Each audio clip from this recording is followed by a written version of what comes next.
오늘도 이처럼 우리 모두에게 이런 귀한 은혜를 주신 우리 하나님 아버지께 먼저 찬미와 영광을 돌려드립니다. 실로 우리가 예수님을 믿는다 하는 이 사실은 이 세상의 그 어느 것보다 높은 일이고 영광스러운 일이고 이 세상에 태어난 우리의 의미 전체를 붙잡고 있는 참 복인 것입니다. 우리가 예수님을 믿는 이 믿음의 세계는 사람의 생각이나 어떤 논리로도 감히 따라잡을 수 없는 아주 높은 차원의 것입니다. 그래서 사도 바울은 말하였습니다.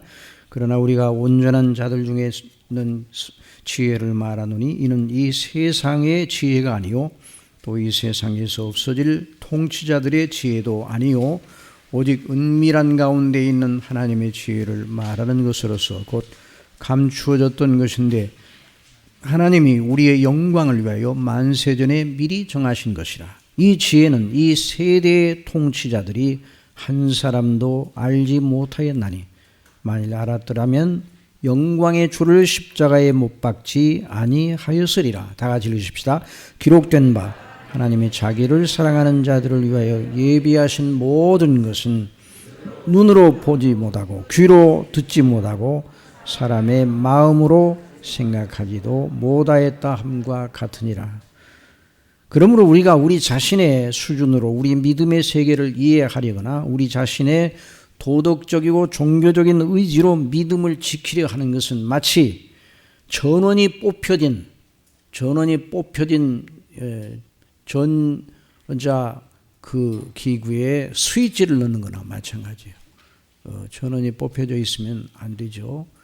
그러니까 우리가 믿음 생활을 한다 하는 그 말은 늘 우리 속에 계신 성령님을 의존하여서 또 성령께서 그런 은혜를 끊임없이 우리 심령 속에 주셔서 그 생명의 그 믿음, 우리가 영생을 얻었다고 그랬으니까 그 생명이 끊어지지 않도록 필요한 모든 은혜를 공급하여 주십니다. 그래서 우리 믿음이 떨어지지 않은 것입니다.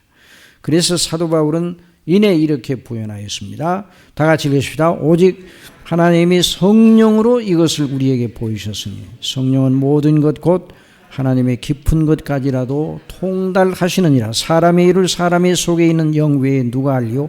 이와 같이 하나님의 일도 하나님의 영 외에는 아무도 알지 못하느니라. 우리가 세상의 영을 받지 아니하고 오직 하나님으로부터 온 영을 받았으니 이는 우리로 하여금 하나님께서 우리에게 은혜로 주신 것들을 알게 하려 하심이라. 그래서 우리가 이렇게 믿음을 유지하면서 하나님을 경외하고 예수님을 믿고 정말 예수님을 사랑하고 예수님께서 우리에게 약속하신 것을 소망하는 이런 믿음이 우리에게 계속 존속되어 그리고 역사하는 믿음으로 나타나는 것입니다. 그래서 이 성령님의 인도하심, 성령께서 우리에게 이것을 보여주셨다고 그랬어요. 그럼 오늘날 성령님의 가르치심과 인도를 받는다는 것은 무엇인가? 자, 이것에 대해서 우리가 잘 공부할 필요가 있어요. 은사주의자들은 성령님의 인도하심을 은사에 국한시켜서 어떤 경우에는 성령님의 인도를 신비적인 어떤 신호와 같은 것으로 자기 마음속에 어떤 일렁임과 자기 내면의 어떤 신호같이 신비로운 그런 접촉을 통해서 성령께서 인도하시는 것처럼 사람들을 가르칩니다. 그런데 이것이 얼마나 무서운 그 잘못된 교훈인가니 그렇게 하면은 바로 그런 경로로 마귀도 얼마든지 작용할 수 있어요. 마귀도 천사를 가정하여서 광명한 천사를 가정하여서 사람들을 속일 수 있습니다. 그래서 하나님께서는 성령님으로 우리를 인도하시는데 성령께서 우리를 인도하실 때 언제나 그 표준과 기준을 주셨어요. 그러니까 성령님의 인도함을 받는다는 것은 구체적으로 무엇인가? 성경을 듣는 것입니다. 어떻게 한다고요? 성경을 믿고 성경을 읽고 듣고 그 성경 강론을 우리 것으로 받아들이는 성경을 배우고 확신한 일에 거하는 것이 성령 충만한 상태의 그 영혼의 그 모습입니다. 그래서 성경에는 기록된 바, 영어로는 as it is written이라는 그런 말이 계속 나옵니다. 기록되었을 때, 경에 기록되어 있을 때, 경에 말하였을 때, 또는 그냥 기록되었을 때, 이런 표현이 굉장히 많이 나옵니다. 이 말이 성경에 기록되기를, 그 말이에요. 성경에 기록되기를. 그러니까 성령님의 인도하심을 받는 하나님의 사람들, 성경에 모세나 선지자들이나 모두 다 하나님의 말씀이 성경에 의존하여 있습니다. 그러면 모세가 성경을 썼는데 모세 때는 뭘 의존했는가? 여전히 성경을 의존했어요. 모세가 성경을 쓰되 여전히 아브라함에게 주신 약속, 그것이 성경이에요. 그래서 창세기로부터 계속 이어져 내려오는 스토리를 성령께서 역사하셔서 그걸 기록하게 하신 거예요. 그러니까 믿음의 사람들은 공적으로 계시된 그 놀라운 줄기를 따라서 모세가 성경을 쓰기 전까지도 그 믿음의 공도를 따라서 믿음 생활을 했어요. 자, 그런 것을 이제 성령께서 모세로 하여금 기록으로 남기게 하셨어요. 그래서 모세 오경을 주셨잖아요. 그리고 우리 예수님께서도 성령님께 이끌려 40일 금식하신 후에 광야에서 마귀에게 3번 시험을 받으셨는데요. 3차례 시험을 받으실 때마다 마귀를 어떤 방식으로 대응하셨는가? 기록되었을 때, 자, 거기 있는 말씀 보십시다. 예수께서 대답하여 이르시되 기록되었을 때 사람이 떡으로만 살 것이 아니요 하나님의 입으로부터 나오는 모든 말씀으로 살 것이니라. 네가 하나님의 아들이거든 이 돌들로 그 굶주려 있는 굶주려 40일 금식하신 다음에 그 떡이 예수님의 인성을 가지셨으니까 얼마나 잡수시고 싶으셨겠어요. 그 시장기가 말할 수가 없어요. 그 40일 금식하신 예수님의 눈에는 가장 존귀하게 보이는 것이 떡이었을 거예요. 음식이었을 거예요. 그런데 그러니까 그걸 가지고 이제 그 시험을 한 거예요. 네가 하나님의 아들이거든.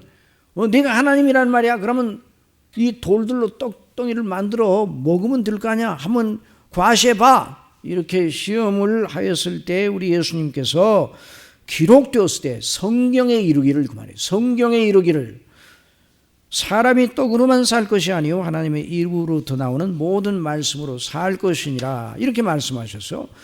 또 기록되었을 때 주 너희 하나님을 시험하지 말라. 높은 데서 뛰어내리면 천사들이 내 발이 땅에 부딪히지 않도록 받들어 준다는 그런 말씀이 있으니까 뛰어내리라. 그럴 때 기록되었을 때 다른 말씀으로 주 너희 하나님을 시험하지 말라 하였느니라. 또 천하 영국을 다 보여주면서 나에게 경배하면 이 모든 걸 내게 주겠다고 이렇게 마귀가 제안을 했을 때 우리 예수님께서 사탄아 물러가라. 기록되었을 때, 또 기록되었을 때 성경에 이르기를, 그 말이에요.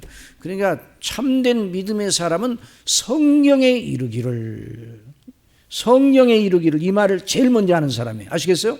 그러니까 내가 뭘 깨닫고 내가 뭘 체험하고 내가 뭐 맛보고 이런 것을 앞세우지 않고 성경에 이르기를. 뭐에 이르기를요? 성경에 이르기를. 성령의 인도하심을 받는 사람은 성경에 이르기를, 성경이 말하는 대로 마음과 생각을 이어나가는 사람이에요. 그래서 성령의 충만을 받으면 그 성령 충만이 어떻게 나타나는가? 성경의 말씀을 사모하고 성경을 믿음으로 다 받아들이고 성경을 통해서 말씀하시는 하나님의 말씀 음성을 듣기 위해서 늘 성경을 사모하고 듣고 읽고 묵상하는 사람으로 나타난단 말이죠. 이걸 언제나 잊지 말아야 돼요. 그래서 성경이 성령님의 음성이에요. 성령님의 가르치심이에요. 그래서 우리가 지금 성령님의 가르치심을 받고 있는 거예요. 제가 이제 말씀을 이제 강론하고 우리 목사님 주일마다 공예배 시간마다 말씀을 강론하시는데 이게 그 목사 개인의 설교자 개인의 무슨 사상을 전파하는 게 아니에요. 철학자들은 자기 개인의 사상을 전파할 수도 있어요. 그러나 우리는 성경이 말하는, 설교자들은 성경이 말하는 바를 강론하는 그런 입장이 있는 것이죠. 그러니까 성경이 하나님 성령님의 가르치심이에요.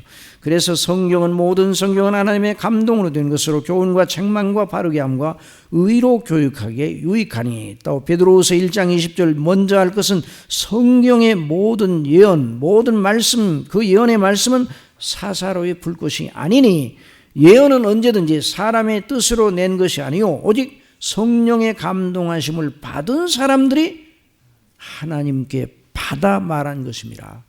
그래서 성경을 하나님께서 직접 우리에게 말씀하시는 것처럼 받아야 되는 것이죠.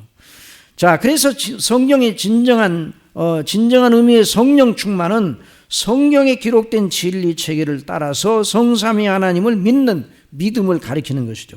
그러니까 개혁주의 신학, 여러분 개혁주의라는 말을 우리 교회에서 이제 자주 쓰잖아요. 우리 교회는 개혁주의 노선을 견지하는 교회입니다. 이 개혁주의 신앙과 신학이란 바로 무엇인가?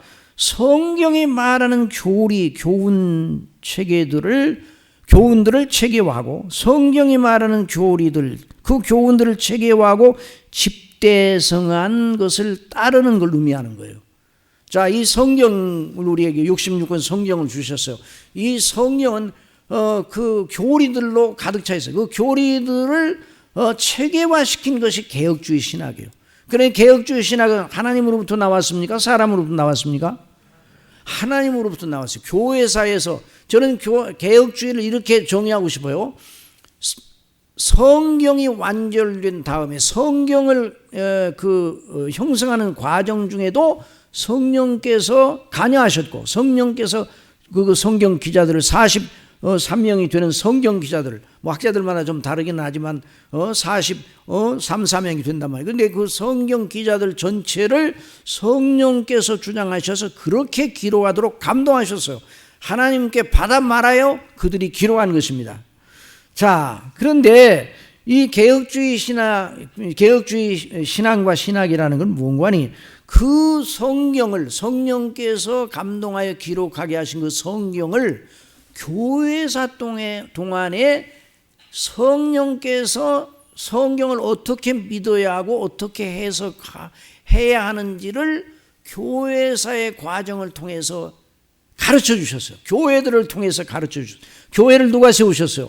성삼위께서 세우셨잖아요. 우리 주 예수 그리스도께서 세우셨어요. 성령께서 세우셨어요. 그러니까 교회를 세우신 그 성삼위께서 특별히 성령님의 역사로 말미암아 복음이 전파되고 교회가 이제 믿는 사람들이 생겨나는, 믿는 사람들도 성령의 거듭나게 하심으로 복음의 말씀을 듣고 믿어 그들이 교회를 이루었는데, 그 교회를 통해서 말씀이 강론되고 말씀이 이제 전파되는 그런 과정이 있었단 말이에요. 그러니까 이제 성경이 완결된 다음에, 성경이 이제 요한계시록까지 완결된 다음에 사도들이 이제 성경을 기록하는 일에 하나님께 쓰임을 받았죠. 그런데 사도들이 다 이제 이 지상의 생애 사역을 마치고 하늘나라에 다 부르심을 받은 다음에 이제 사도들은 없어요. 그러니까 우리의 믿음이 누구처럼 믿어야 되는 믿음이에요?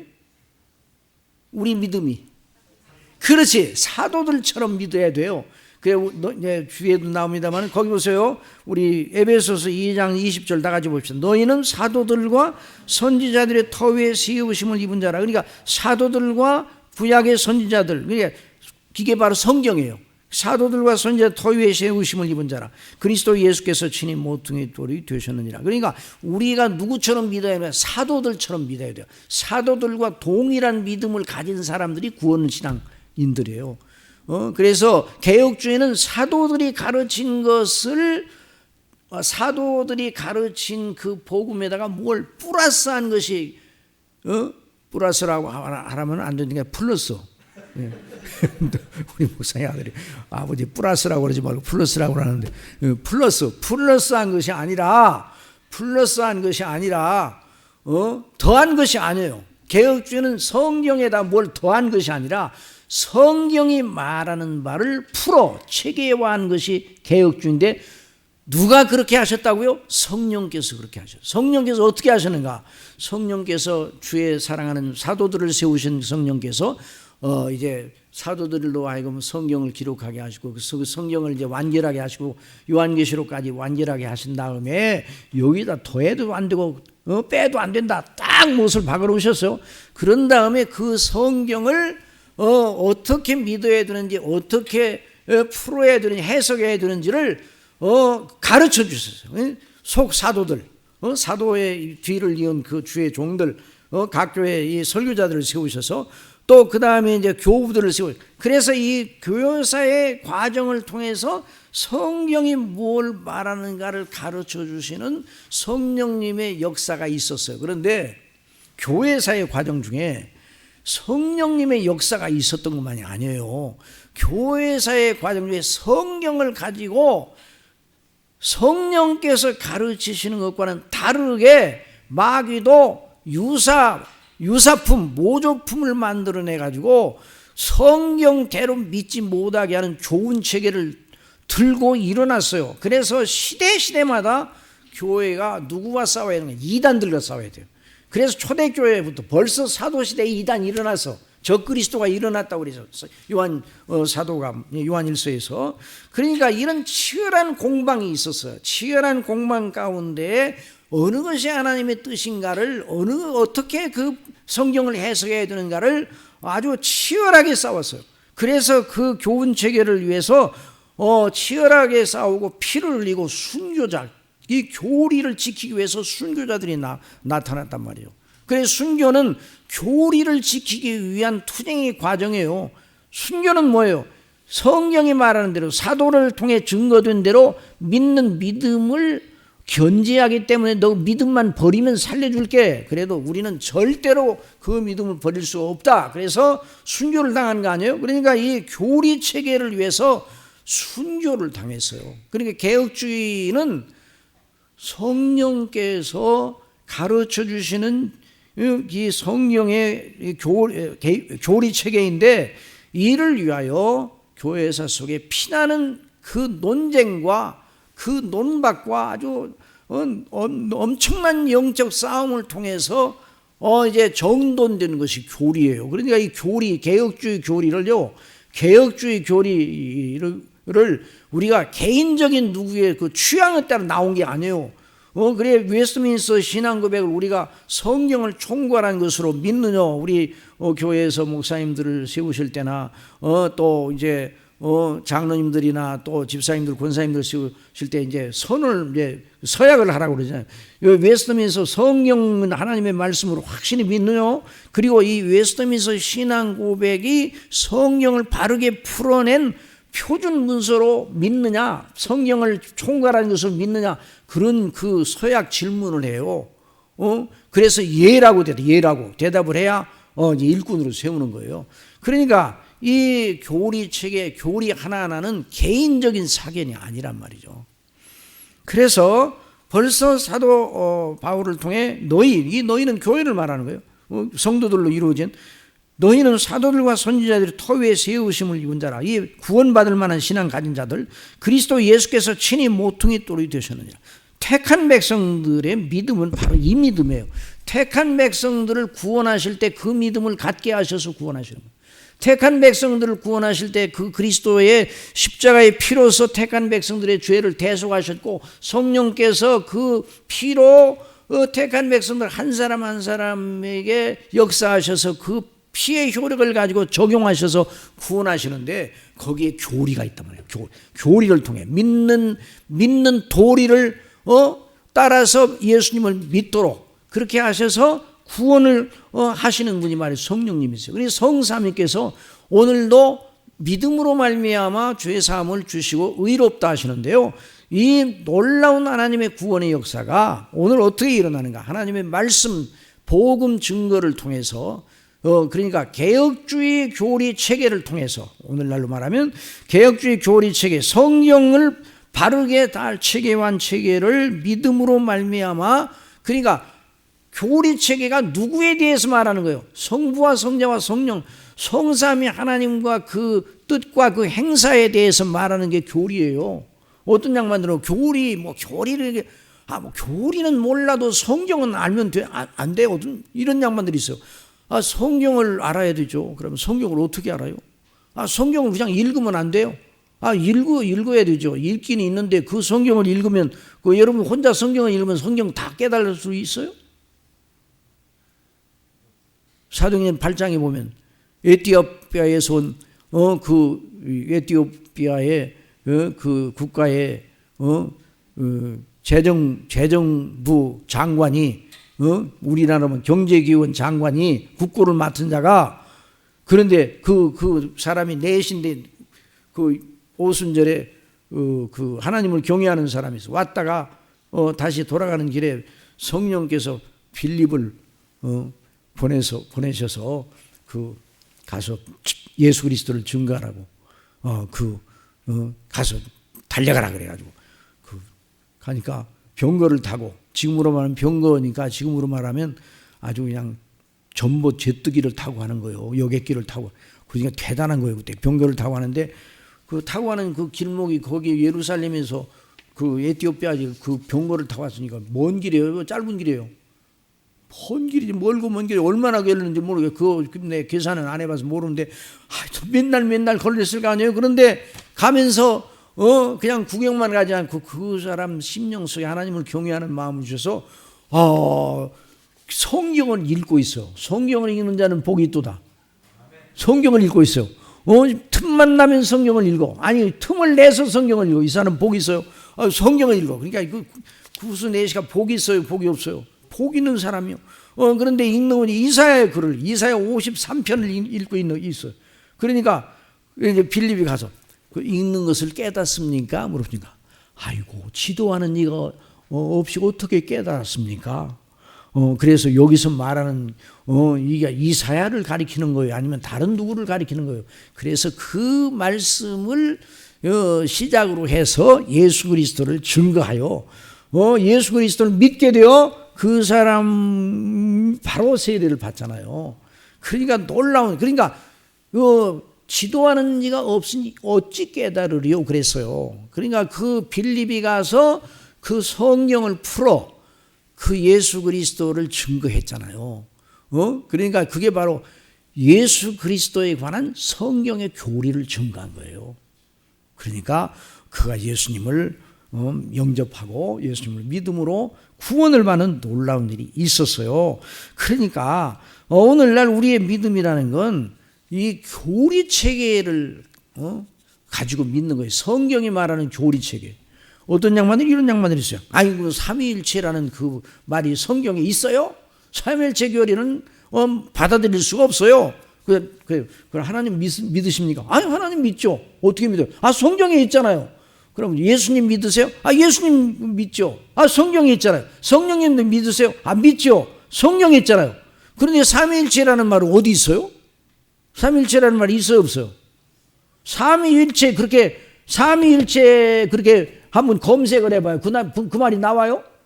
안 나와요. 그러나 삼위일체라는 말은 안 나오나 성부와 성자와 성령께서 하나님 한 하나님이시고 또 세 위로 구분되시면서도 하나님 신성에 있어서는 하나이시고 영광과 그 모든 능력과 모든 그 하나님의 무한한 속성에 있어서는 동일하시다. 이런 진리가 성경 전체에 깔려 있어요. 그러니까 그 교리 체계를 제대로 배워야 성부와 성자와 성령 성삼위 하나님에 대해서 배울 수 있는 거예요.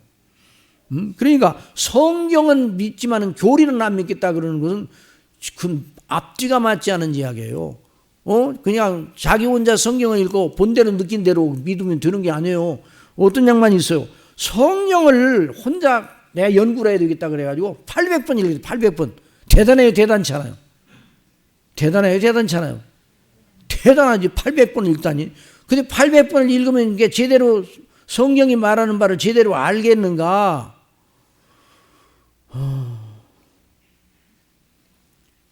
근데 그 사람이 800번 읽고 나서 예수님을 믿는 사람은 천국 가지만 예수님을 안 믿는 사람은 귀신이 된대. 800권을 읽고 나서. 그래 어떻게 그렇게 교리가 나왔냐 그랬더니 예수님도 내가 누구냐 귀신한테 물으니까 다 대답을 했잖아요. 우리 이름은 군대니다. 그래서 다 대답을 했잖아요. 자기도 귀신을 쫓아낸 내가 누구냐 그러니까 누구네 할머니라고 그러더래요. 귀신이 나 누구네 죽은 할머니라고 그러더래요. 그래서 그거 보니까 그 성경에 보니까 예수님 앞에 귀신들이 자기 신분을 밝히는데 내 앞에도 귀신들이 신분을 밝히더라. 그런데 그 할머니를 보니까 예수님 안 믿었던 사람이요. 그러니까 이 사람이 귀신이 됐구나. 그렇게 이제 그래서 그걸 교리를 만들어 가르쳤어요. 귀신론. 800번 읽고 제대로 깨달았어요? 못 깨달았어요? 아니 800번 읽고도 그것도 몰라? 마귀는 거짓말쟁이에요? 참말만 해요? 그런데 예수님 앞에서는 참말을 하던데 마귀가? 예수님은 모든 걸 다 아시는 하나님이시 하나님 앞에 거짓말을 해요? 거짓말쟁이도 하나님 앞에서는 거짓말 할 수 있어요? 없어요? 대답을 안 하시네. 아니 거짓말쟁이가 거짓말하는 거짓말쟁이가 하나님 앞에 거짓말을 할 수 있어요? 없어요? 없어요. 왜냐하면 다 증거가 있어. 거짓말을 왜 하는가? 속아 넘어가니까 거짓말을 하는 거예요. 그렇죠? 속지 아니한 하나님 앞에 어떻게 거짓말을 해요, 마귀가? 그러니까 예수님께 내가 누구냐 그러니까 그대로 대답을 했지. 그러나 사람이 내가 누구냐 물으면 마귀가 거짓말 안 해요, 해야 안 해요?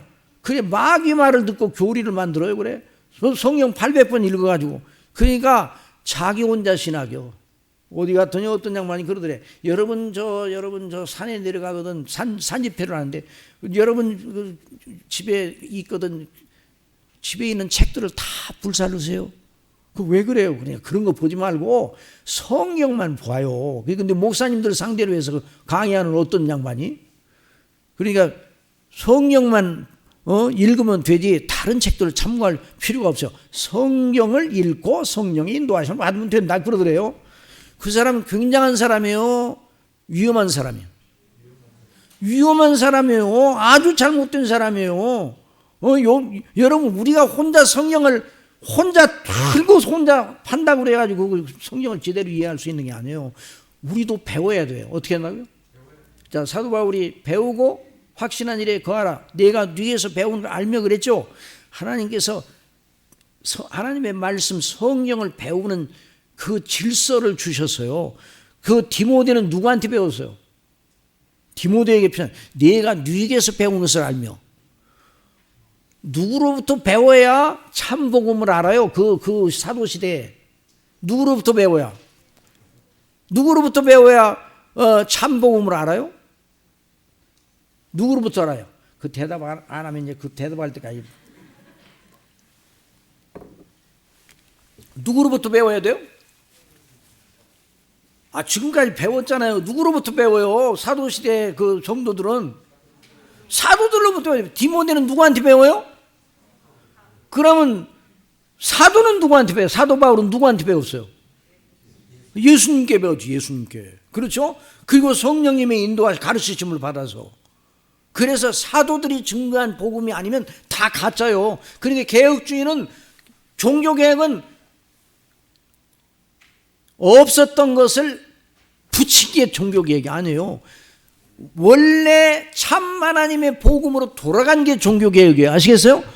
캐톨릭이 성경을 벗어나 여러 가지 동방 종교 사상을 다 뜯어붙여서 캐톨릭의 진리 체계를, 진리도 아니지, 그 체계를 만들었어요. 성모 마리아 숭배 사상이 성경에 어떻게 나와요? 예수님께서 마리아에게 여자요 그랬어요. 여자요. 그러니까 여러분 집에 가서 예수님도 그랬다고 어머니한테 여자애 그러면 큰일 나는 거예요. 예수님은 공적인 석상에서는 마리아를 어머니로 부르신 적이 없어요. 왜냐하면 예수님이 하나님이시잖아요, 본래. 그러니까 성육신 하시기 위해서 모태 그 어머니의 그 마리아의 태를 통해서 성육신을 하셨지만 영적인 그 질서에 있어서는 하나님이시잖아요. 그래서 그 마리아 그 예수님 께서 그 어머니를 공적인 석상에서는 여자라 불렀어요. 그래서 그 마리아가 그날 저녁에 집에 가가지고 끙끙 앓았어요. 내 아들이 나를 여자라고 부른다. 그랬어요? 그렇게 안 했어요.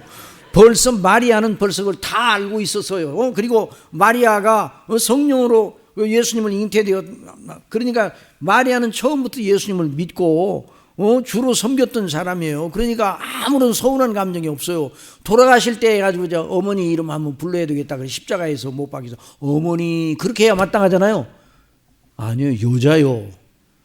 당신의 아들입니다. 그래서 사도 요한을 아들이라고, 그래서 그 사도 요한에게 내 어머니니라 말씀하셨어요.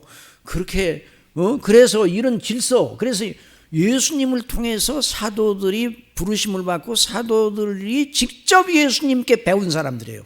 저봐, 여러분은 직접 예수님께 배웠어요? 아니죠. 간접적으로 배웠잖아요.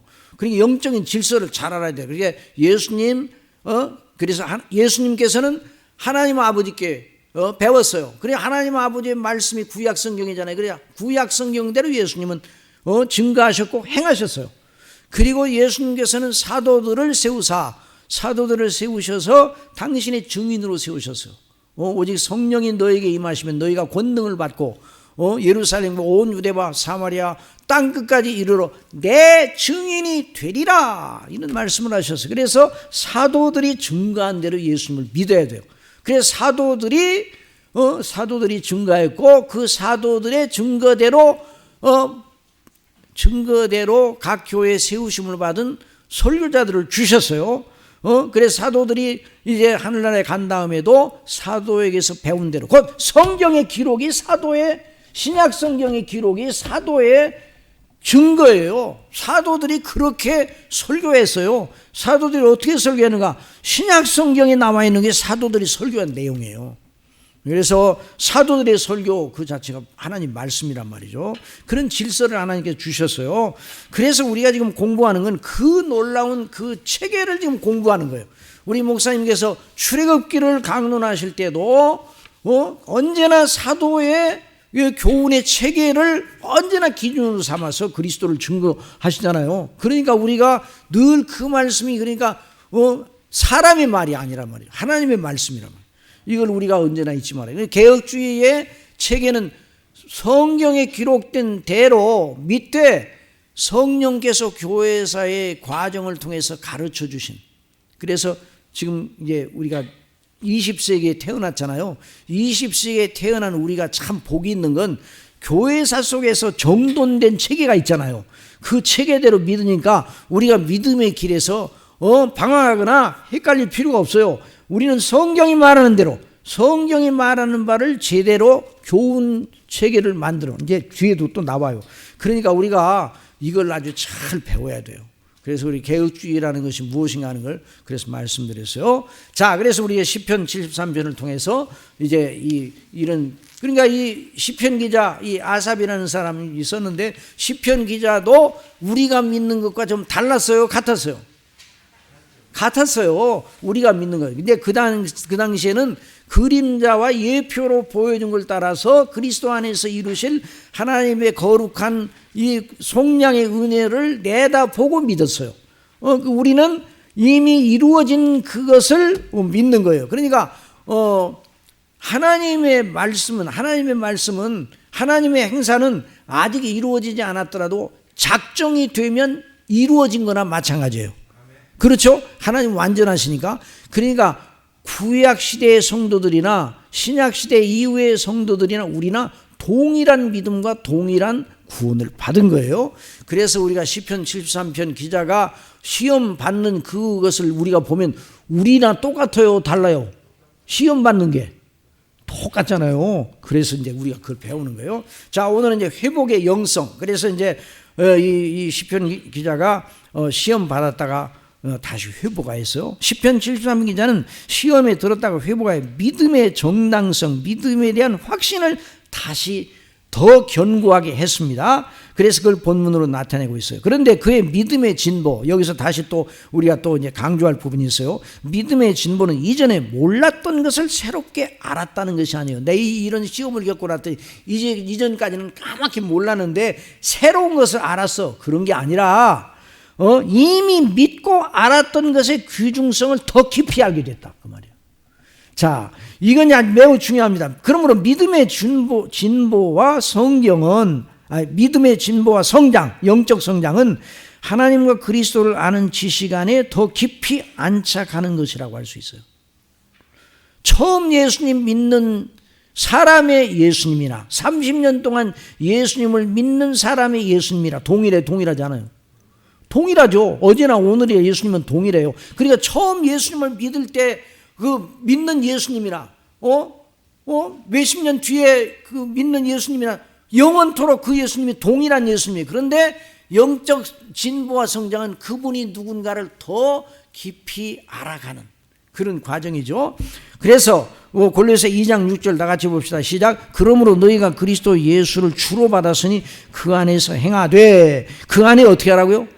뿌리를 박으며. 그 나무가 더 뿌리를 견고히 내리잖아요. 1년, 2년, 3년 그 나무가 점점 커갈수록 그렇게 뿌리를 박으며 세움을 받아 교훈을 받은 대로 믿음에 굳게 서서 감사함을 넘치게 하라. 그러니까 믿음의 진보는 그렇게 진행됩니다. 처음 믿었던 것에 무언가를 더하는 것이 믿음의 성장이 아니에요. 그렇게 생각하기 쉬워요. 처음 믿었을 때 그 믿음이 중요했잖아요. 중요한 거예요. 그래서 처음 믿을 때 잘 믿어야 돼. 처음 믿을 때. 이 음식도 처음 뭐에 맛을 들였냐에 따라서 달라요. 우리 한국인들은 어릴 때부터 김치를 먹으니까 김치 없이는 정말 우리가 식사를 못 하잖아요. 그렇죠? 그리고 요즘은 이제 김치를 많이 안 먹는 세대도 있으니까, 그러나 김치를 어릴 때부터 먹여야 돼.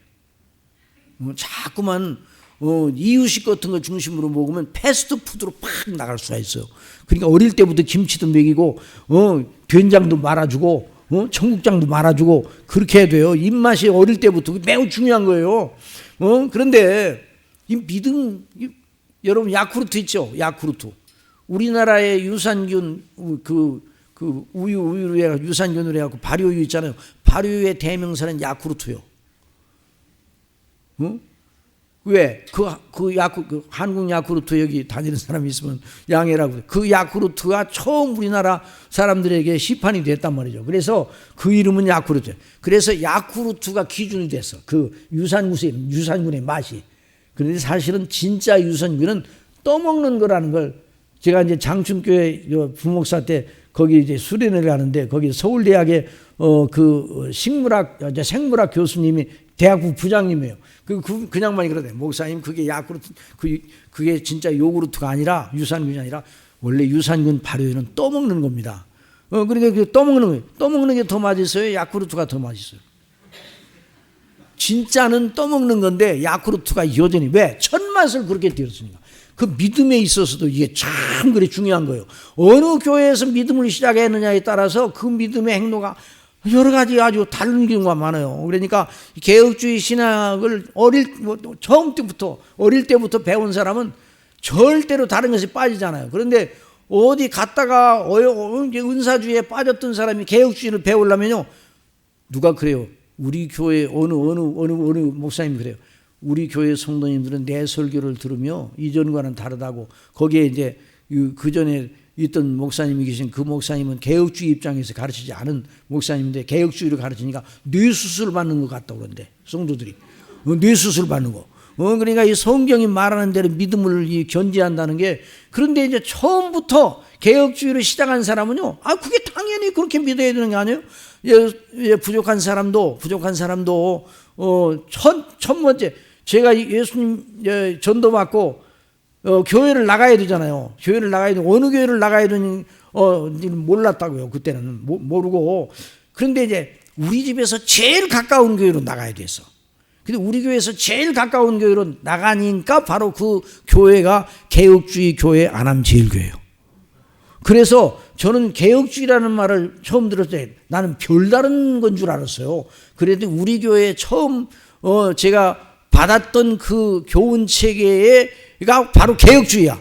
그래서 저는 이렇게 믿어야 되는 게 아니에요. 처음부터 이런 생각을 가졌어요.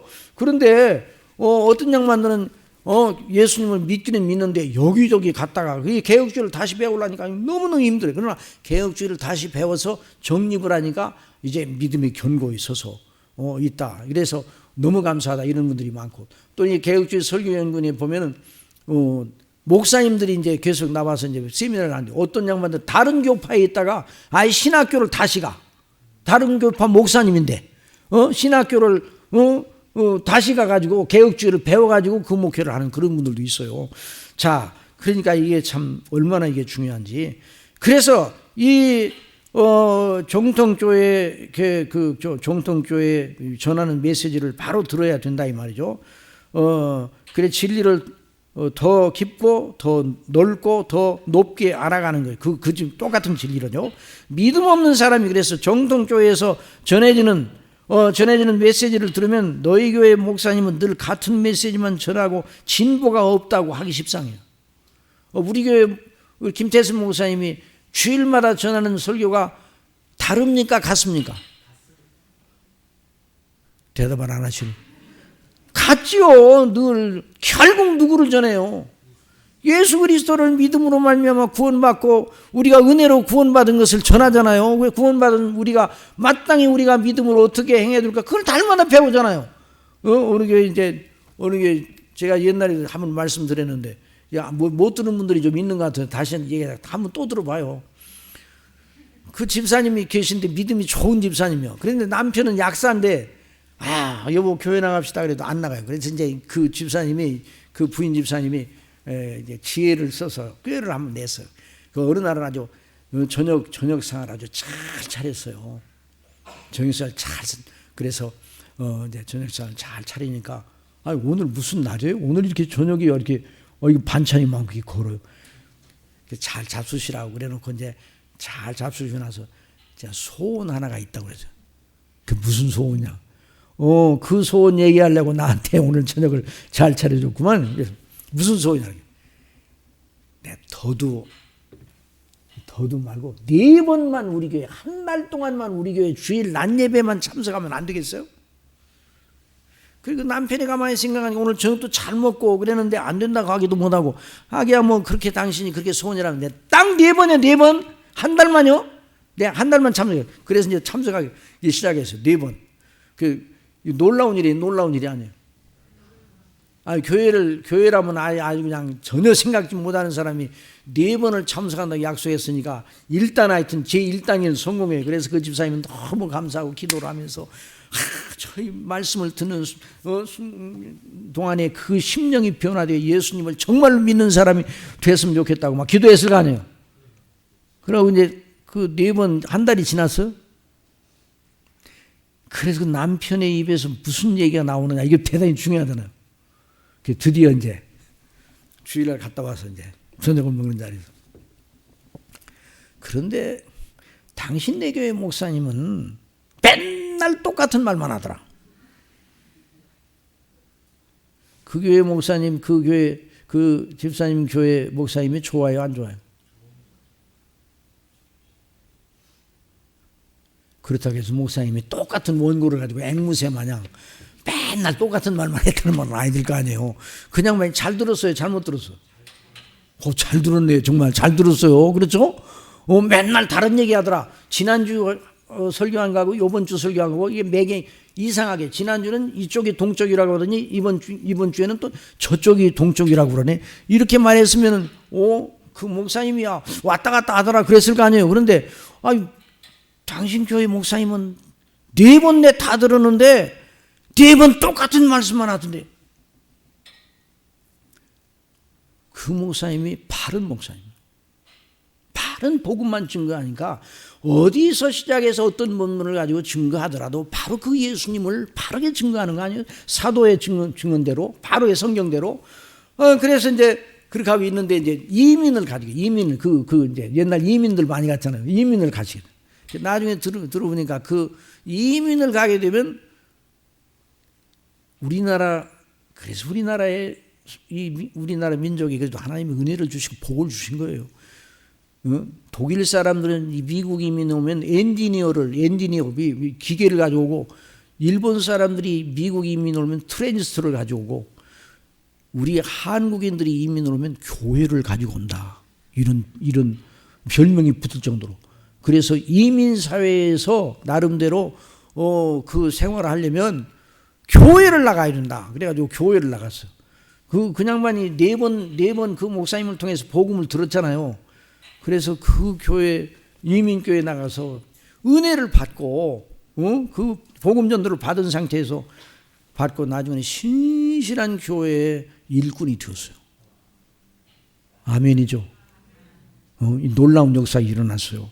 그래서 구원의 은혜 가운데 감격적이고, 그래서 그 교회를 위해서 아주 신실하게 섬기고 회계 집사님으로 잘 섬긴다는 말을 이제 옛날에 들었는데, 그러니까 이 하나님의 말씀, 이 복음 증거는 참 놀랍고 그리고 언제나 그 동일한, 어제나 오늘이나 영원토록 동일하신 그 그리스도를 증거한단 말이죠. 그래서 교회사에서 하나님께 쓰임받은 그 아주 거성과 같은 설교자들의 설교는 한결같이 그렇습니다.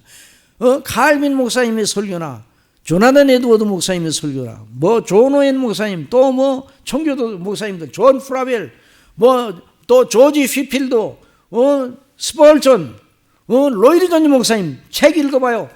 어느 책이든지 성경이 말하는 대로, 본문이 말하는 대로 그리스도를 증거하는데 그 교리 체계를 가지고, 그래서 로이드 존 목사님은 설교가 무엇이냐 이렇게 물을 때 교리를 설교하는 것이다 그렇게 말했어요. 그래서 이 회복한 이 시편 기자가 이전의 교리로 다시 돌아왔다 그 말이에요.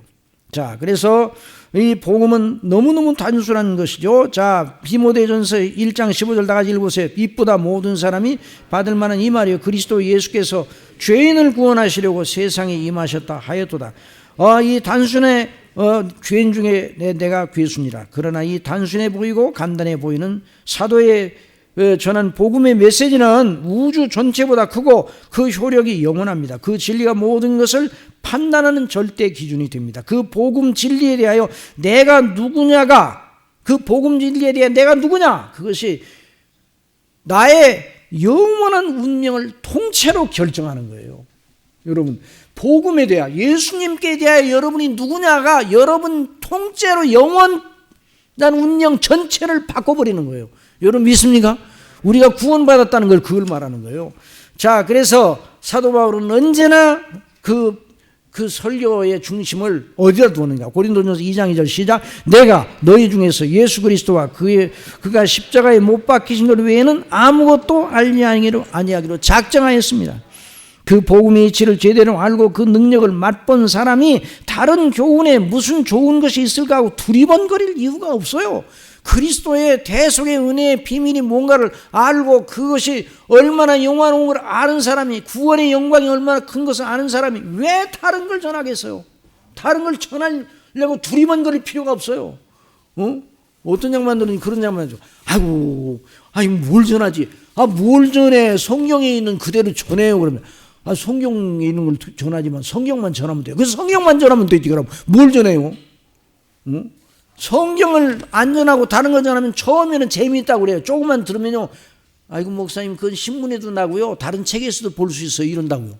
그러면 거기서 누가 이제 거기서 그 교회를 그 교회에 대해서 누가 계속 마음 앞에는 거듭나지 않은 사람은 맨날 좋아. 아이고 우리 다른 거 맨날 시간마다 다른 거 들으니까 아주 좋다 그러네. 거듭난 사람은요, 예수 그리스도를 빼놓고 다른 어떤 것을 말해 어떻게 진리가 돼요? 그러니까 그냥 그 아주 그냥 고통스러워하는 거예요.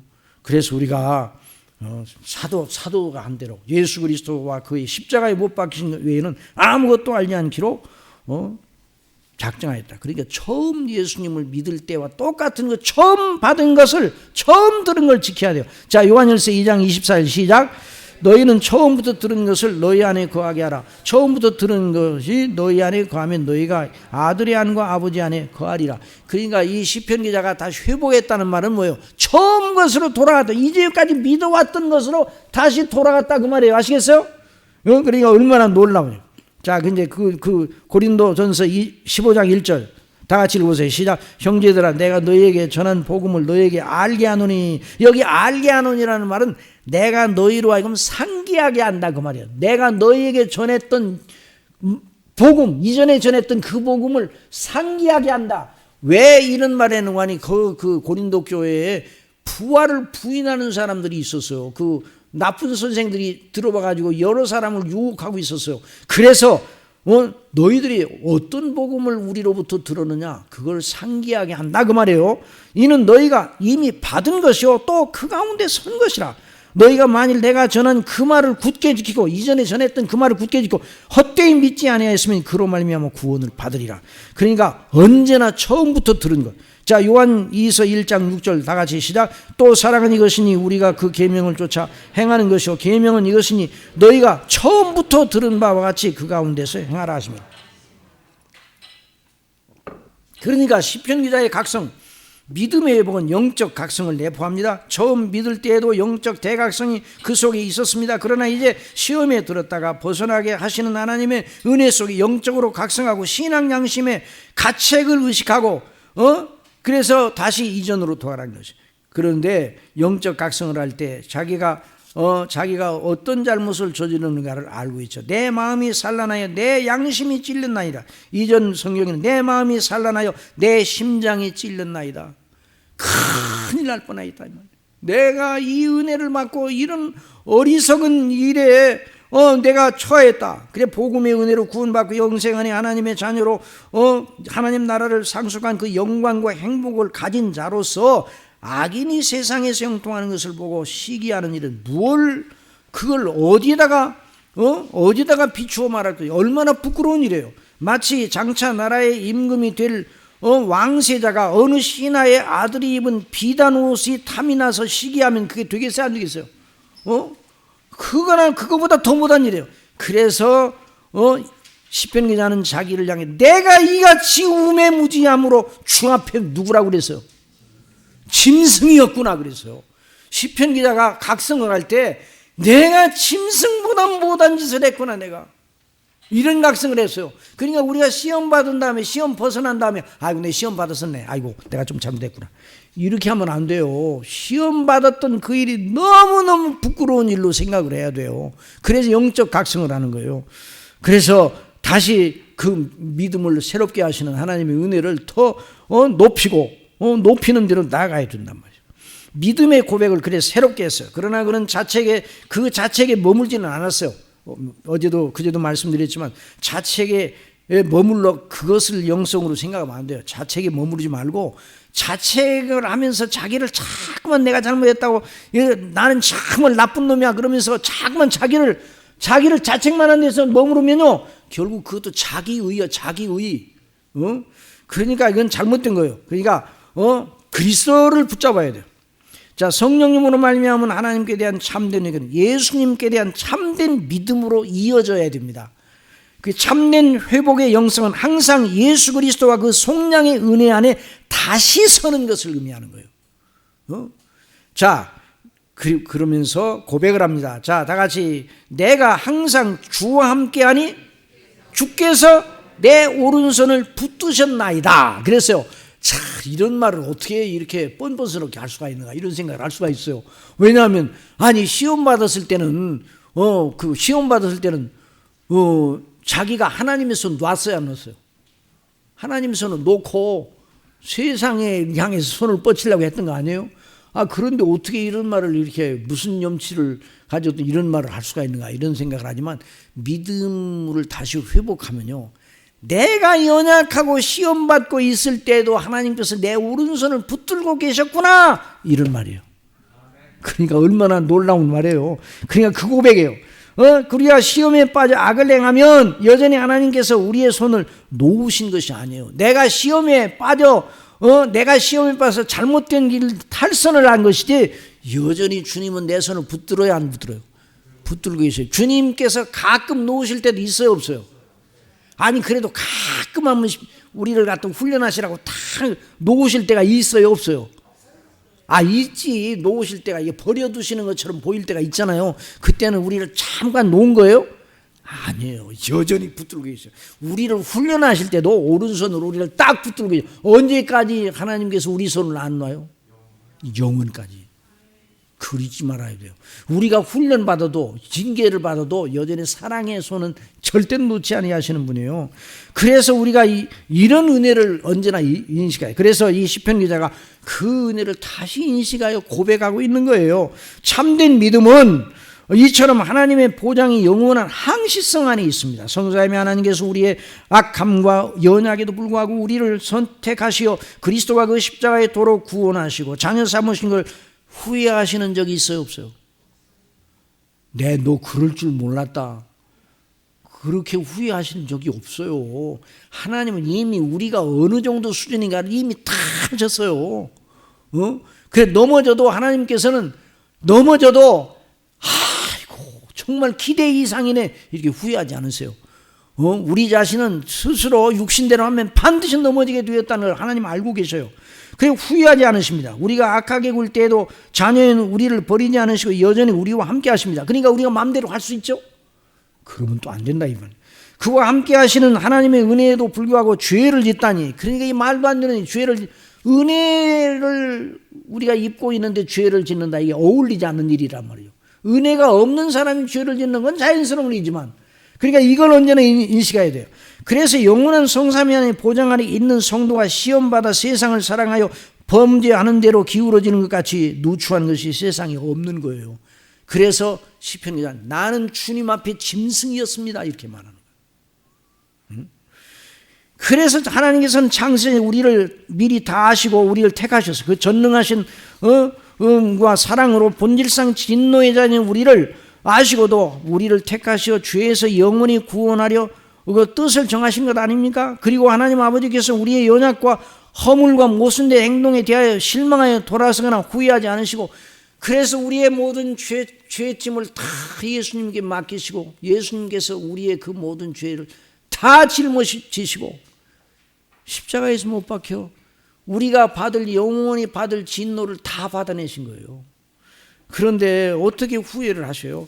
그래서 민수기 23장 13절 다 같이 봅시다. 시작. 하나님은 인생이 아니시니 시건치 않으시고 인자가 아니시고 후회가 없으니 어찌 그 말씀하신 바를 행치 않으시면 하신 말씀을 실행치 않으시자. 그 다음에 느헤미야 거역하여 주께서 저희 가운데 행하신 기사를 생각지 아니하고 목을 곧게 하며 배역하여 스스로 한 두봉을 세우고 종되었던 땅으로 돌이키고자 하였사오니 오직 주는 사유하시는 하나님이시라. 은혜로우시며 긍휼히 여기시며 더디 노하시며 인자가 풍부하심으로 저희를 버리지 아니하셨나이다. 복음으로 하면 저희가 너희를 인하여 원수된 자의 택하심으로 하면 조상들을 인하여 사랑을 입은 자라. 하나님의 은사와 부르심에는 후회하심이 없느니라.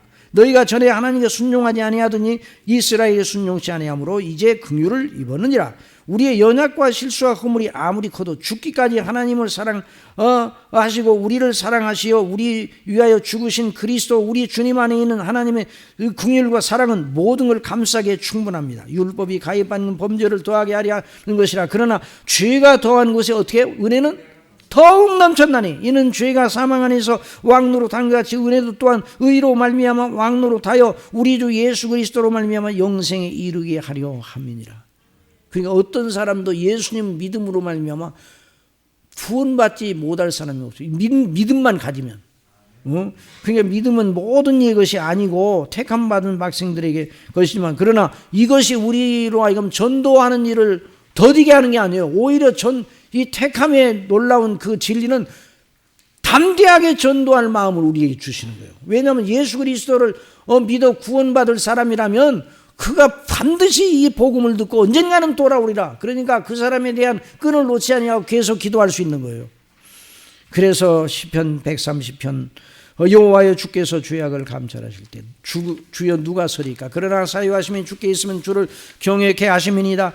나곤대 영원히 여호와를 기다림 내가 그 말씀을 바라는도다. 파수꾼이 아침을 기다림보다 내 영혼이 주를 더 기다리나니 참으로 파수꾼의 아침을 기다림보다 더하도다. 이스라엘아 여호와를 바랄지어다. 여호와께는 인자하심과 풍성한 구속이 있습니다. 저가 이스라엘을 그 모든 죄악에서 구속하시리로다.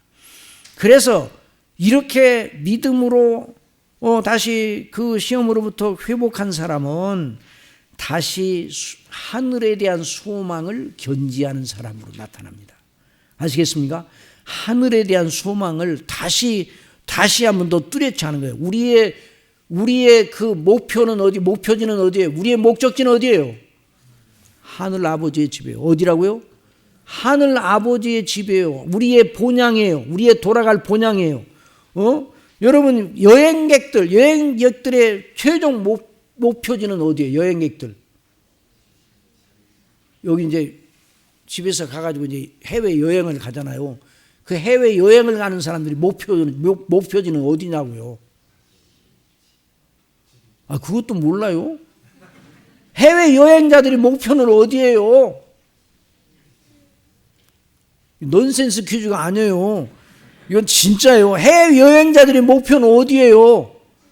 자기 집이요, 자기 집. 자기 집 아니에요?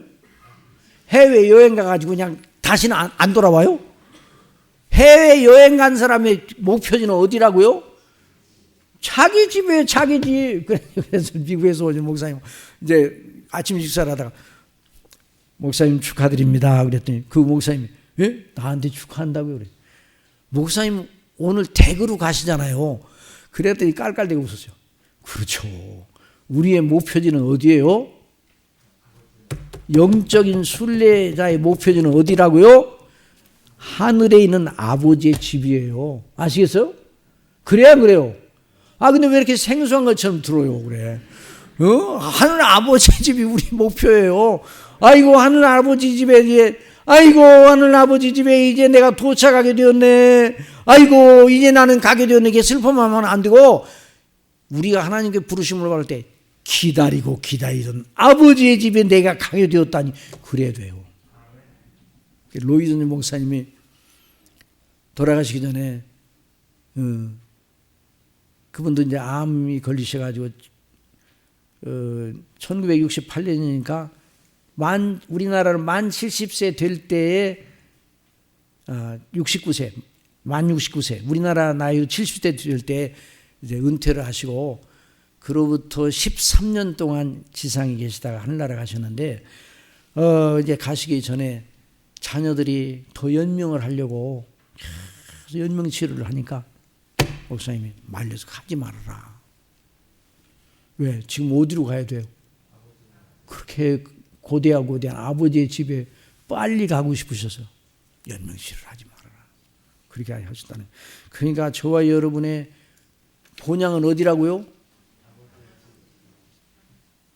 여행객들의 본향은 자기 집인 것처럼 우리의 영적 본향은 하늘이에요. 여러분 믿습니까? 성경에 가득 기록되어 있어요. 그래서 여기도 보면은, 자, 시편 73편 24절 다 같이 보세요. 주의 교훈으로, 그 밑에 주의 교훈으로 나를 인도하시고 후에는 영광으로 나를 어디서 영접하셔요? 하늘에서. 하늘에서는 주 외에 누가 내게 있으리요? 땅에서는 주밖에 나의 사모할 자 없나이다. 예? 그러니까 우리의 그 영적인 행로잖아요. 그러니까 이전에 살던, 3,000년 전에 살던 그 시대 사람이나 오늘 3,000년, 그로부터 이 시편 기자의 시대 3,000 후에 살리는 우리나 다 똑같은 거예요. 우리 주 예수 그리스도의 영이시오 하나님의 성신이신 성령께서는 성경에 성도의 영적 시선이 항상 하늘로 향하도록 가르치고 계시는 거예요. 자, 그래서 우리 예수님께서 십자가를 지시기 전날 밤에 제자들에게 말씀하셨어요. 다 같이 읽읍시다. 너희는 마음에 근심하지 말라. 하나님을 믿으니 또 나를 믿으라. 내 아버지 집에 거할 것이 많도다. 그렇지 않으면 너희에게 이르으리라. 내가 너희를 위하여 처소를 예비하러 가노니 가서 너희를 위하여 처소를 예비한 내가 다시 와서 너희를 내게로 영접하여 나 있는 것을 너희도 있게 하리라. 그래서 얼마나 영광스러워요. 그래서 이 시편 기자가 그리로 마음을 돌리기 시작해요. 시험 받을 때는 그 생각이 어디에 있었어요? 땅을 두루 살펴. 여러분, 땅을 두루 살피는 그것이 누구의 특성이에요? 마귀의 특성이요. 마귀의 특성. 두루두루 다녀. 삼킬차를 찾아. 그런데 우리는 하늘을 향하여 하나님의 영광을 바라보면서, 자, 하늘이 진짜 하늘이 정말 이 장소와 같이 실제적으로 있습니까? 하늘이라는 것이 실제적으로 있습니까? 없습니까? 실체적인 그런 장소예요? 장소가 아니에요? 더 크게, 실제적인 장소입니까? 장소가 아닙니까? 실제 장소예요. 그냥 고고한 개념이 아니에요. 실제 장소예요. 실제 장소. 어떤 정신 나간 신학자들은, 그 철학자들이나 얘기하는 말이지. 고고한 개념이지 무슨 장소 같은 거. 왜 장소가 아니에요? 물리적인 우리가 보는 만져지는 이런 세계는 아니에요. 영화로운 세계예요. 영화로운 영적인 세계예요. 신령한 세계예요. 영적인 장소예요. 이걸 잊지 말아야 돼요. 그래서 시험 받을 때는 세상만 바라봐. 이 세상에 있는 것들을 사랑하지 말라. 누구든지 세상을 살아가면 아버지의 사랑이 그 속에 있지 아니하니 이는 세상에 있는 모든 것 육신의 정욕과 안목의 정욕과 이생의 자랑이니 다 아버지께로 쫓아온 것이 아니요 세상으로 쫓아온 것이라. 이 세상도 이 정욕도 지나가되 오직 하나님의 뜻을 행하는 이는 영원히 거하느니라. 그래서 이 사람이 하늘의 영광을 바라보게 되었다. 자, 빌립보서 3장 13절 다 같이 시작. 형제들아 나는 내가 아직 잡은 줄로 여기지 아니하고 오직 한 일 즉 뒤에 있는 것을 잊어버리고 앞에 있는 것. 어디에 있는 것?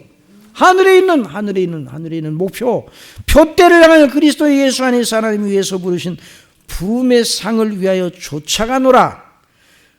또 우리가 너희를 위하여 기도할 때마다 하나님과 우리 주 예수 그리스도의 아버지께 감사하노라. 이는 그리스도 예수 안에 너희 믿음과 모든 성도에 대한 사랑을 들으며 너희를 위하여 하늘에 쌓아둔 소망을 인함이니. 무엇을 인함이니? 하늘에 쌓아둔 소망이에요. 그러니까 그리스도인들이 세월 가는 것을 슬퍼해야 돼요? 슬퍼하지 않아야 돼요? 세월 가는 게 슬퍼요. 우리 어린이들에게 물어보면 세월 가는 게 더 돼요, 안 돼요? 어린이들만 대답해요. 우리 학생들은 어린이들만 대답해요. 세월이 빨리 갑니까? 천천히 갑니까? 학생들만 대답해봐요. 세월이 날짜가 빨리 갑니까? 천천히 갑니까? 빨리 가요? 야, 빨리 가요. 그 빨리 가는 걸 어릴 때 깨달으면 아주 잘 깨달은 거요. 아이고, 저는 그냥 어릴 때 얼마나 세월 가는 게, 예를 들어 설날이 지났잖아요. 설 그 다음 날에는 슬펐어. 왜 그런 거 하니? 설날이 너무너무 좋잖아요. 아주 맛있는 것도 먹고, 설날이 너무 좋은데, 그 1년 뒤에 설이 오는데 언제 기다려? 360일, 아이고, 왜 이렇게, 그렇게 더디가 하나. 그러니까 어릴 때는 그런 생각, 또 언제 어른이 되나 그런 생각 하잖아요. 그러나 어른이 되면 세월 가는 게 슬퍼, 안 슬퍼? 그리스도인들은요, 하늘의 영광을 바라보고 순례길을 가기 때문에, 우리가 다 하나님의 영광을 어릴 때 젊었을 때도 그렇고 중년 노년이 돼서도 하늘의 소망을 두고 가기 때문에 그러니까 우리의 심령은 날로 새롭다. 사도 바울이 그랬어요. 옛사람은 겉사람은 후패하나 우리의 속은 날로 새롭다. 하늘에 대한 소망이 점점점 새로워지고 더 선명해진다는 말이에요. 이런 놀라운 역사가 성령님으로 말미암아 우리 속에 있는 걸 믿으시기 바랍니다. 자, 그래서 사도 바울은요, 자, 고린도후서 1장 보세요. 5장 1절. 만일 땅에는 우리의 장막집이 무너지면 하나님께서 지으신 집, 그 손으로 지은 것이 아니요 하늘에 있는 영원한 집이 우리에게 있는 줄 아나니 과연 우리가 여기 있어 탄식하며 하늘로부터 오는 우리 초소로 덧입기를 간절히 사모하니 이렇게 입으면 벗은 자들로 발견되지 않으려 함이라. 그래서요, 그러니까 여러분들이 이제 또 시계 보는 분들이 한 분도 없네요. 그런데 어떤 분들은 9시 반에 끝난다니 오늘은 안 할란가 보다 생각을 했는데 목사님과 짰어요. 오늘은 뭐라고 짰는 거 아니에요. 오늘은 조금만 더 하기로 했어요. 그러니까 조금 더 해야 돼요. 왜냐하면 여기 남은 것이 대단히 중요해. 그러니까 조금만 더 하자고요. 아시겠어요? 예, 오늘 근데 어제 만일 그랬으면 내일도 그럴란가 안 올까 그런 생각 할까봐 내가 일부러 그래 안 했지만 오늘은 마지막 날이니까 그게 조금만 아주 많이 더 하지는 않을 테니 걱정하지 마요. 자, 그래서 거기 보세요. 주의 교훈으로 73편 24 주의 교훈으로 나를 인도하시고 후에는 영광으로 나를 영접하여 하늘에서는 주의 누가 내게 있으리요 땅에서는 주밖에 나의 사모할 자 없나니라. 자, 하늘의 소망이 지상의 생애의 의미를 부여하는 거예요. 하늘의 소망을 두는 사람은 이 세상의 삶을 아무렇게나 살아요? 아니에요. 하늘의 소망을 두고 아버지 앞에 설 걸 생각하고 아버지 앞에 가서 계산을 해야 돼. 우리가 청지기로서. 그러니까 그 계산을 하고 하나님 앞에 결산장을 내보여 드려야 되는데 부끄럽게 내보여서는 안 되잖아요. 잘했다, 착하고 충성된 종아, 이런 말을 들어야지. 그런 말씀을 못 들으면 어떻게 돼요? 그러니까 우리가 이 땅에서 아무렇게나 살아서는 안 돼요.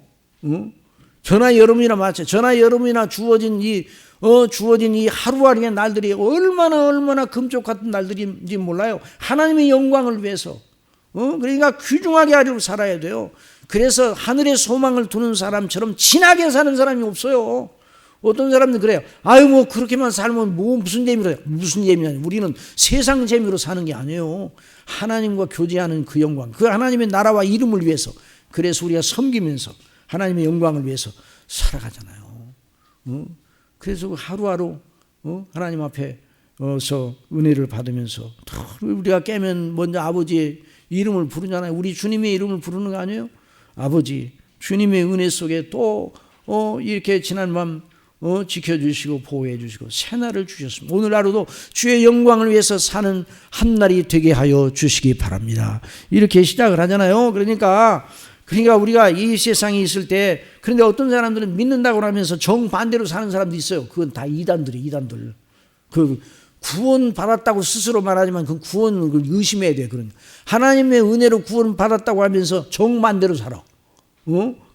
그래서 이 빌립보서 3장 18절 다 같이 보세요. 내가 여러 번 너희에게 말하였거니 이제도 눈물을 흘리며 말하더니 여러 사람들이 그리스도 십자가의 원수로 행하느니라. 저희의 마침은 멸망이요 저희의 신은 배요 그 영광은 저희의 부끄러움이 있고 땅의 일을 생각하는 자. 오직 우리의 시민권은 어디에 있어요?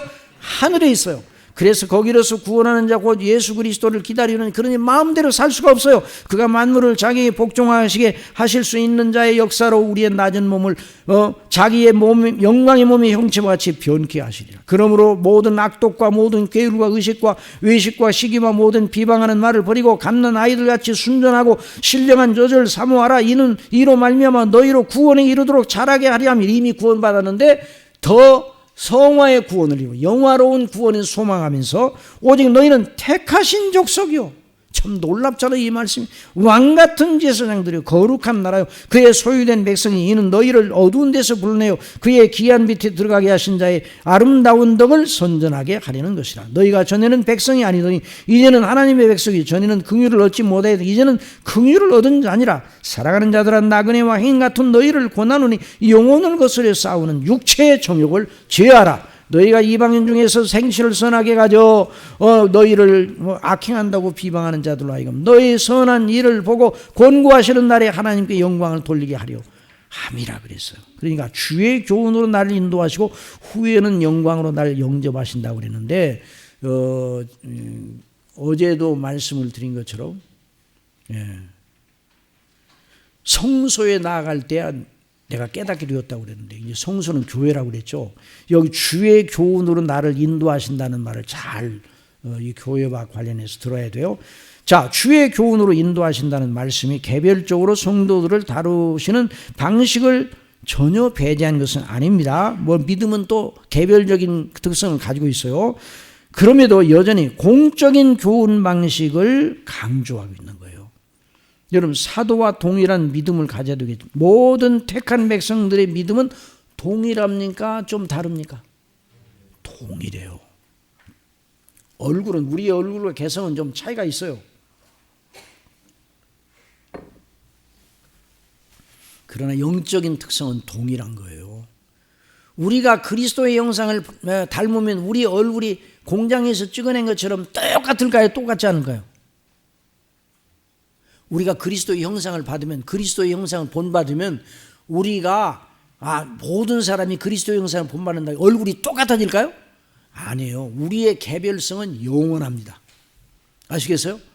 아브라함은 영원히 아브라함이에요. 그래서 우리가 하늘에 가면은 우리가 어떤 영적인 차원에 들어가는지 소상에는 모르나 아브라함은 여전히 아브라함이에요. 김진성 집사는 여전히 김진성이에요. 저는 여전히 저예요. 여러분 각자.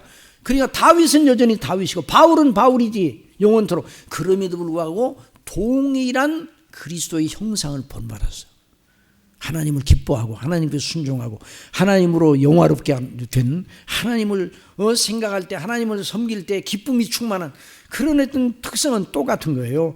그래서 동일한 교훈을 받기 때문에 교회를 세우셔서 당신의 백성들을 동일한 교훈으로 가르치시는 거예요. 그래서 교회가 그렇게 중요합니다. 교회에서 우리가 교훈을 받는다는 건 내 방식대로 믿는 게 아니에요. 왜 저나 여러분이 구원을 받아도 교회를 떠나서 구원받은 게 아니에요. 교회를 통해서 구원받은 것이죠.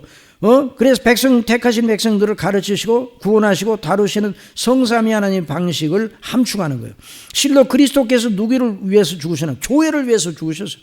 남편들 아내 사랑하기를 그리스도께서 교회를 사랑하시고 위하여 자신을 주심 같이 하라. 이는 곧 물로 씻어 말씀으로 깨끗하게 하사 거룩하게 하시고 자기 앞에 영광스러운 교회로 세우사 티나 주름 잡힌 것이나 이런 것들이 없이 거룩하고 흠이 없게 하려 하심이라. 그 다음에 가라사대 너희는 나를 누구라느냐? 시몬 베드로가 대답하여 가로되 주는 그리스도시요 살아계신 하나님의 아들이십니다. 예수께서 대답하여 가라사대 마요나 시몬아 네가 복이 있도다. 이를 내게 알게 하니는 혈육이 아니요 하늘에 계신 내 아버지시나. 또 내가 내게 이르노니 너는 베드로라. 내가 이 반석 위에 내 교회를 세우리니 음부의 권세가 이기지 못하리라. 내가 천국 열쇠를 너에게 주르니, 이게 이제 천국 열쇠는 목회권과 치리권을 말하는 거예요. 그래서 하나님의 말씀을 가르치고 증거하고 또 교회를 다스리는 권한, 이 천국, 그래서 그 바른 구원 신앙에 속한 모든 비밀을 교회에 주신단 말이에요. 그래서 오늘날도 교회의 말씀 증거를 통해 복음을 듣게 하시고 그 복음을 믿게 하시고 거듭나게 하시고 구원받게 하시는 거예요. 그래서 교회가 그렇게 중요한 거예요. 교회, 이 우리나라가 복 있는 건 경제 성장이 뭐 되고, 그래서 세계 뭐 11위, 그리고 어디 누구가 말하는데 우리 국가 경쟁력이 제6위래. 누가 어떻게 계산했는지 모르지만 그렇게 대단한 나라가 됐어요. 그러니까 복 있는 것인가? 그게 아니라 교회가 여전히 우리나라 교회가 이렇게 왕성하 있는 건 너무너무 감사하고 복된 일입니다. 그래서 이 영광을 빼앗기지 않아야 되는데. 근데 이게 앞으로 10년 20년 뒤에 어디 교회가 어떻게 되는가 생각하면 걱정이에요. 주일학교 없는 교회가 많아. 이게 큰 걱정이에요. 하여튼 간에 교회가 그래요. 어거스틴이나 칼빈 같은 분은 다 같이 교회를 가리켜 택한 백성들의 영적 어머니라고 했어요. 성삼위 하나님께서 교회를 세우셨고 교회를 통하여 복음이 전파되게 하셨고 교회를 통하여 택한 백성들이 거듭나서 회개하고 예수 그리스도를 믿음으로 말미암아 구원을 받게 하십니다. 구원받은 그들을 양육하시고 거룩하게 하시고 하나님의 이름과 나라를 이루게 하십니다. 그래서 아까 우리가 읽었던 대로 너희는 사도들과 선지자들 토비에 세우심을 입은 자라 그리스도 예수께서 친히 모퉁이 돌이 되셨느니라. 그의 안에서 건물마다 서로 연결하여 주 안에서 성전이 되어가고 너희도 성령 안에서 하나님의 거하실 처소가 되기 위하여 예수 안에서 함께 지어져 가느니라. 그래서 교회를 가리켜 그리스도의 신부랍니다. 자, 요한계시록 21장 2절 시작. 또 내가 봄에 거룩한 성 새 예루살렘이 하나님께로부터 하늘에서 내려오니 그 예비한 것이 신부가 남편을 위하여 단장한 것 같더라. 7 대접을 가지고 마지막 7 재앙을 담은 7 천사 중 하나가 나와서 내게 말하여 가로되 이리 오라. 내가 신부 곧 어린 양의 아내를 내게 보이리라. 영화롭게 된 교회를 말하는 거예요. 영화롭게 된 저와 여러분을 가리켜서. 그러니까 성령과 신부가 말씀하시기를 오라 하시는, 듣는 자도 오라 할 것이요 목마른 자도 올 것이요 또 원하는 자는 값없이 생명수를 받으라 하시더라. 그러니까 교회 없이는 구원도 없고 교회의 가르침 없이 참된 믿음이 없습니다. 그러므로 정상적인 교회 생활 없이 정상적인 믿음 생활은 없습니다. 왜? 하나님의 방식대로 안 하는 믿음 생활은 큰 바른 믿음 생활이 아니에요. 그래 무교회주의자들이 있어요. 교회 없어도 나 성경대로 믿으면 돼. 그래 무교회. 그 무교회자들은 다 이 성경이 말하는 대로 안 하는 거예요. 자기 고집대로 하는 거예요. 그래서 복음 없이는 구원 못 받고 교회를 통하지 않고는 참된 복음을 어디서 배웁니까? 참된 복음을 이 복음을 어디서 가르쳐줘요? 교회 밖에는 어디서 가르쳐줘요?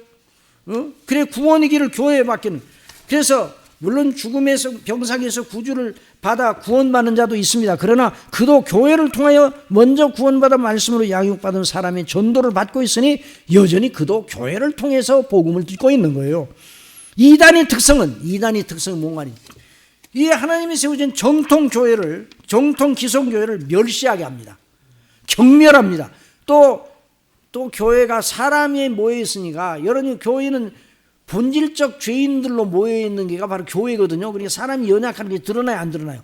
드러날 수 있어요. 교회에 사람이 연약한 것이 드러나, 사람 냄새가 나서 못 간다, 이런 분들이 있어요. 왜 사람 냄새만 맡아요? 교회 와서 그리스도의 향기도 맡아야지. 그 코는 좀 더 고쳐야 돼. 그 코는 좀 다른 게 좀 냄새 맡는 것이 잘못됐어. 지난번에 제가 이제 코로나 걸리면서 냄새가 안 나. 냄새가 안 나니까, 여러분들 이제 코로나 겪는 다 그런 게, 냄새가 안 나니까 밥맛이 떨어져요. 아무리 맛있는 걸 먹어도, 고기를 먹어도 이 고기를 가죽 씹는 것 같아. 야, 그래서 이 냄새가 안 나는 게 이게 참, 이게 냄새를 나게 하신 하나님을 찬미했다니까요. 그 다음에 이제 누가 모아가 이제 어디 보니까 이제 냄새를 나게 자꾸만 자극을 주라는 거예요. 그래서 모아가 냄새 나잖아요. 그때 이제 그 모가 떨어질 때 제가 이제 모가 이제 이렇게 추수할 때 그때 걸렸었는데 안 나요. 그 다음에 맡으니까 조금 나. 그런데 얼마나 반갑고 감사한지. 그래서 냄새를 잘 맡게 하신 하나님, 내 감사하다. 찬미했어요, 정말. 그러니까 그 냄새를 바르게 맡아야 돼요. 왜 교회 와서 사람 냄새만 맡아요? 그리스도의 냄새를 맡는 사람은 사람 냄새가 나더라도 능히 이겨낼 수 있어요. 아시겠어요? 왜냐하면 교회가 사람이 모이니까 사람 냄새가 나요, 안 나요? 그런다고 해서 무슨 사람이 무슨 인체 냄새 그 말이 아니라 사람이 연약한 것이 나타나요. 자기에게는 안 나가디 나는 거예요. 자기에게도 나는 거예요. 그런데 그 믿음을 가지고 교회 와서 목사님 통해서 말씀을 들을 때 정말 너무너무 감사하다. 그래서 그냥 그 말씀을 통해서 은혜 받지 못하는 날이 없어. 근데 어떤 양반들은 은혜 받은 날이 없다고 하는 양반도 있어. 그러면 이제 기적이요. 그건 기적. 어떻게 교회 와서 예배를 드리는데도 믿음이 있다면서 은혜를 못 받아요? 그러니까 이 교회에 와서 이 언제나 하나님의 말씀 들을 때, 그러니까 교회, 그래서 다윗이 그래, 성전에 올라가자 할 때 내가 기뻐하였도다 그랬어요. 다윗이 하나님의 성소에 가서 예배하자 그럴 때 내가 기뻐하였다 그랬어요. 하나님의 성소에 예배하자 그러니까 오늘도 교회가 그러면 큰일 나는 거예요. 언제나 하나님의 교회 성소. 그래서 시편 83편 주의 제단에 제비도 새끼들 보금자리를 얻었는데 나는 지금 성전을 떠나서 그 성전을 그리워하면서 그 시편 84편을 지었어요. 그래서 그 악인의 궁정에 있는 것보다 내 하나님의 집에 그 문지기로 있는 것이 더 낫다고 그랬어요. 그러니까 이 교회를 통해서 주어지는 이 교훈. 그러니까 이 이단들은요, 정통 교회를 막 멸시하고 막 그냥 그 연약한 게 있으면 막 들춰내고 또 정통 교리를 배쳐가고 결국 그러려고, 결국 자기 교리 쫓으라고. 이게 이단의 특성이에요. 그래 자기들을 쫓게 하고 자기들만 아니라 자기들의 추종자를 다 멸망의 폭으로 이끌어가는 거예요. 그래서 갈라디아서에 들어온 다른 복음을 전하는 자들을 향하여 사도 바울이 다른 복음은 없나니 다른 복음을 전하면서 하늘에 오신 천사라도 저주를 받을 것이라 말씀하셨어요. 그래서 저희가 너희를 대하여 열심히 내는 게 좋은 뜻이 아니요 오직 너희를 이간 붙여 너희로 저희를 대하여 열심 내게 하려 함이라 그랬어요. 그러니까 주의 교훈은 무엇인가? 설교요. 이 얘기를 꼭 하고 끝내야 되기 때문에 내가 오늘 시간을 더 달라고 그랬어요. 여러분 설교가 하나님 말씀입니까? 말씀이 아닙니까? 자, 교회사를 통하여 정돈되고 확립된 성경의 진리체계 곧 참된 교리를 말하는 거예요. 설교란 주의 교훈은. 그리고 그 교리의 선포가 바로 설교입니다. 로이드 목사님은 설교는 본문이 말하는 교리를 설교하는 것이라고 정의했습니다. 성경을 바르게 강론하는 설교는 그 자체가 하나님의 말씀이라고. 그래서 갈비는 성경은 기록된 하나님의 말씀이고 성경을 제대로 강론하는 설교는 그 자체가 증거된 하나님의 말씀이라고 그랬어요. 그러니까 그 설교를 듣고 믿음으로 말미암아 구원받아 천국을 가도록 하신 것이 바로 하나님의 방식이에요.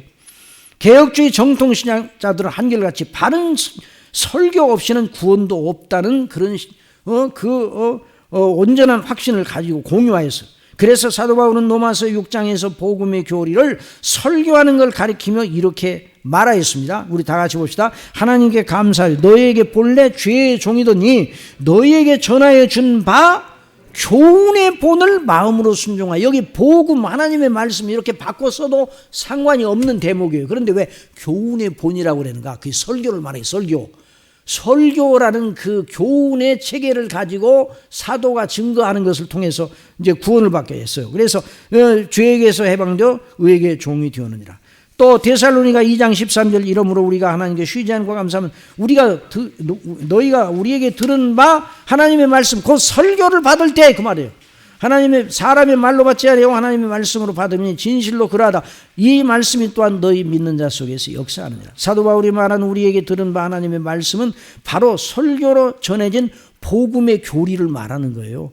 교회에서 공적으로 선포하여 설교하여 택한 백성들을 다 함께 공유하게 한 교리를 가리켜 주의 교훈으로 나를 인도하신다고 말한 거예요. 그러니까 성소에 나갔다고 그랬잖아요. 시편 기자. 그렇죠? 성소에 나아가 누구의 교훈으로? 주의 교훈으로, 성소를 통해서 광포되는 주의 교훈으로 나를 인도하신다. 그러니까 성소가 하나님의 교회잖아요. 그러니까 오늘날 하나님의 교회를 통해서 증거되는, 그래서 설교자는 정말, 여러분, 설교자로 서는 것이야말로 가장 두려운 일이야. 설교자가. 의사로 서는 일은 두려워요, 안 두려워요? 의사도 육신의 생명을 맡은 분 아니에요. 그러니까 굉장히 그 의사로 선다는 것도 좀 두려운 일 아니에요? 그런데 더 두려운 일은 뭔가? 설교자로 서는 일이에요. 영혼의 영원한 운명을 걸고 영원한 운명에 속한 것을 말하잖아요. 그러니까 설교자로 서는 게 두려운 일이면서도 가장 영화로운 일이에요. 그래서 로이존 목사님은 설교자로 소명받은 사람은 지상에서 사람이 받을 수 있는 최고의 소명을 받은 사람이라고 그랬어요. 우리 교회에서도 설교자가 나오기를 바랍니다. 우리 교회에서 학생들 통해서 설교자가 나오기를 바랍니다. 누가 설교자로서의 소명을 받았다고 그러면 정말 너무너무 영광스러운 거예요. 그래서 이 설교자로 이 소명을 받은 건 너무 영광스러워요. 그러니까 설교자로 소명을 받은 하나님의 종들을 귀하게 여겼어요? 귀하게 여기지 않아요? 이거 목사님도 설교자니까 설교자를 위하느라고 저런 말씀을 하는 거다, 이렇게 생각하면 안 돼요. 설교자가 정말 귀한 거예요. 설교자 없이, 여러분, 하나님의 말씀을 증거하는 설교자가 되기 위해서 하나님께서 소명을 주시고 훈련시키고 그 모든 연단 과정을 거쳐서 설교자가 되게 하잖아요. 그리고 그 설교자는 자기 말을 해요? 안 하죠. 성경 본문을 말씀하는 거예요. 그러니까 설교자는 설교 한 편을 위해서 얼마나 고심하면서 그냥 한 주 내내 주일 설교하는 것을 생각하면서 늘 기도하고 늘 묵상하고 차를 타고 가다가도 또 이제 잘나고 그러다가 이 설교와 관련돼 있으면 그냥 깜깜한 데서 끄적끄적 해놓고 그래서 항상 노트, 우리 목사님들은 저도 노트를 날마다 제 노트에 써 있는 거 아무도 못 읽어. 하도 그냥 속기처럼 빨리 써버려가지고. 그런데 그렇게 해서 나중에 그게 다 모아져가지고 성령께서 역사하셔서 주일날 설교를 해서 광포를 해서 이렇게 하나님 역사하시는 거예요. 그러니까 설교는요, 저도 설교자로 이렇게 하나님 앞에 이렇게 섬기는 영광을 안아서 이렇게 이제 목회하면서 이렇게 영광스럽게 은퇴를 하도록 하고, 또 이렇게 이 참 원로 목사가 이렇게 사경회를 한다는 건 정말 영광스러워요.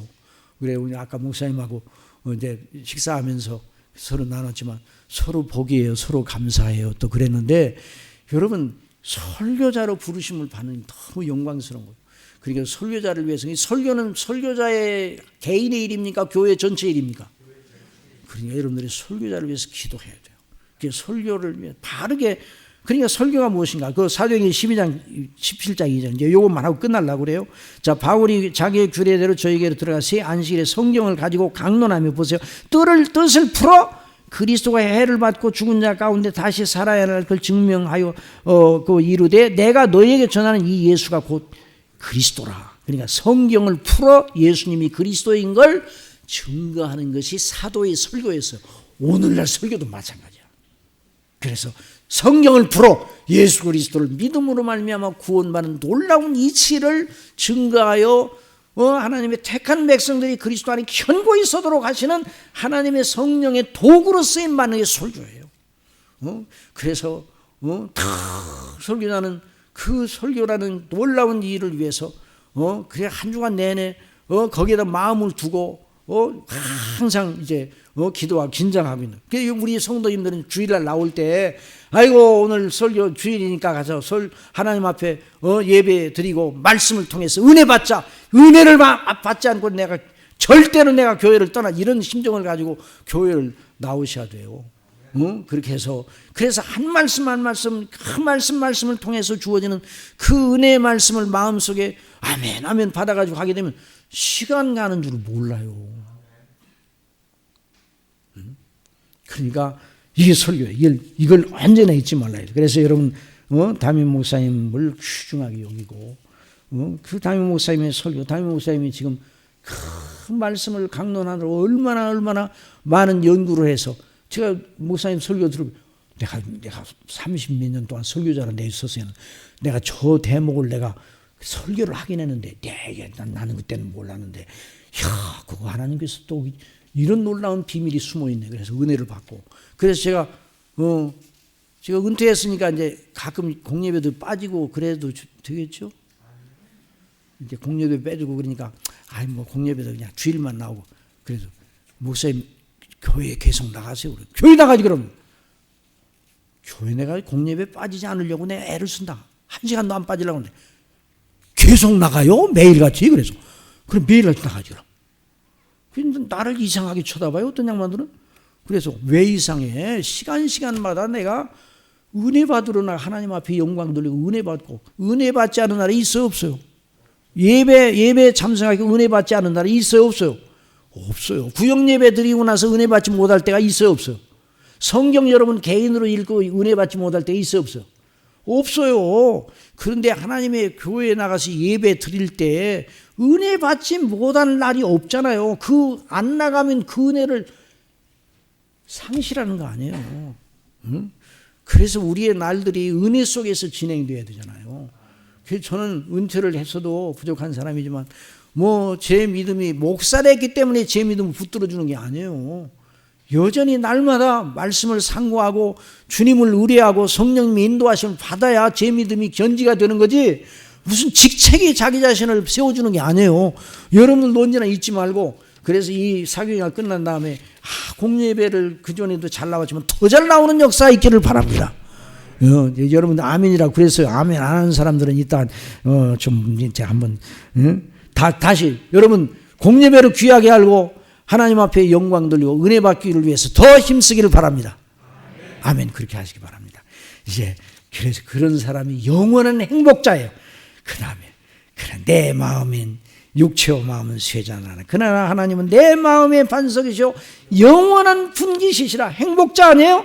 그래서 욥도 참 불행한 사람이잖아요. 욥이 제일 불행한 사람이었어요. 그러나 욥도 그리스도 안에 행복을 되찾고 자 욥기 19장 25절 이제 다 끝났어요. 이제 이것만. 자 다 같이 시작. 내가 알기에는 나의 구속자가 살아계시니 후일에 그가 땅 위에 서실 것이라. 나의 가는 길을 오직 그가 아시나니 그가 나를 단련하신 후에는 내가 정금같이 나오리라. 내가 죽게 대하여 귀로 듣기만 하였사다. 이제는 눈으로 주를 배움나니 그러므로 내가 스스로 하나고 직글과 주의 가운데서 회개하나이다. 제가 고난과 슬픔을 만난 것 너무나 억울합니다. 이런 생각이 욥에게 좀 없지 않아 있었어요. 범죄는 안 했지만 그러나 하나님의 그리스도 안에는 구원의 은혜와 영생의 은혜를 다시 알고 하늘의 소망을 그 마음속에 다시 견지하게 되니까 내가 왜 그랬던가 하나님 앞에 내가 잘못했습니다. 그래서 회개하면서 하나님의 놀라운 긍휼 안에 그래서 앞으로 자기가 영화로운 그리스도의 형상을 본받는 몸과 영혼이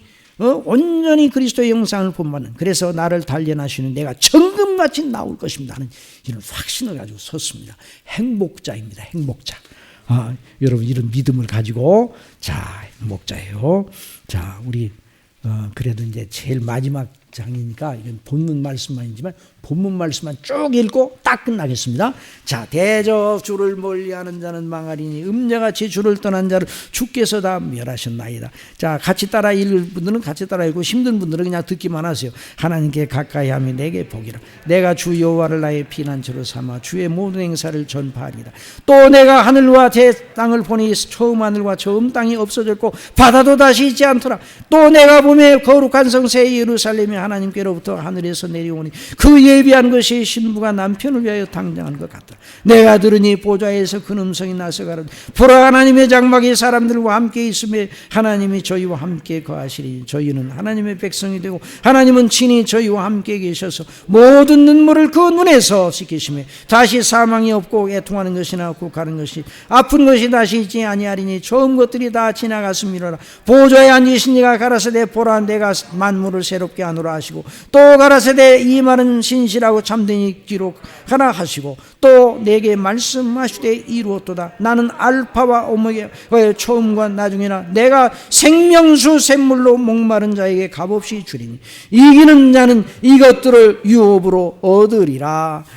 저의 하나님이 그런데 아들이 되리라. 이것들을 증거하신 이가 가라사대 내가 진실로 속히 오리라 하시거늘 아멘. 주 예수의 옷이 없어서 주 예수의 은혜가 모든 자들에게 있을지어다. 아멘. 우리 찬송